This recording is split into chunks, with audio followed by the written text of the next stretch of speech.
West Bengal Matua অধ্যুষিত এলাকায় ছড়িয়েছে উদ্বেগ, ক্ষোভ এবং আতঙ্ক। 28শে ফেব্রুয়ারি প্রকাশিত স্পেশাল ইন্টেনসিভ রিভিশন বা এসআইআর এর পর চূড়ান্ত ভোটার তালিকা থেকে বহু নাম বাদ পড়ার অভিযোগ উঠতেই উত্তপ্ত হয়েছে গোটা মতুয়া বেল্ট।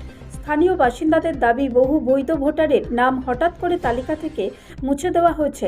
অনেকে জানতে পেরেছেন বছরের পর বছর ভোট দেওয়ার পরেও এবার তাদের নাম আর তালিকায় নেই। ফলে আসন্ন নির্বাচনে ভোটাধিকার প্রয়োগ নিয়ে তৈরি হয়েছে চরম অনিশ্চয়তা।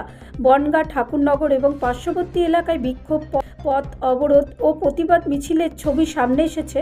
মতুয়া সম্প্রদায়ের বিভিন্ন সংগঠন, বিশেষ করে অল ইন্ডিয়া মতুয়া মহাসংঘ দ্রুত সংশোধনের দাবি জানিয়েছে। রাজনৈতিক মহলেও শুরু হয়েছে চাপান্তর। শাসক ও বিরোধী উভয় পক্ষই এই ঘটনাকে বড় ইস্যু হিসাবে দেখছে। এদিকে ইলেকশন কমিশন অফ ইন্ডিয়া জানিয়েছে, যাদের নাম বাদ পড়েছে তারা নির্দিষ্ট নিয়ম মেনে আবেদন করলে পুনরায় অন্তর্ভুক্ত হওয়ার সুযোগ পাবেন। তবে প্রশ্ন উঠেছে, ভোটের আগে এমন বিভ্রান্তি কেন? গণতান্ত্রিক অধিকারের সুরক্ষা, দ্রুত পদক্ষেপের দাবি এখন সাধারণ মানুষের মুখে মুখে। ব্যুরো রিপোর্ট, রাষ্ট্রীয় প্রসার বাংলা।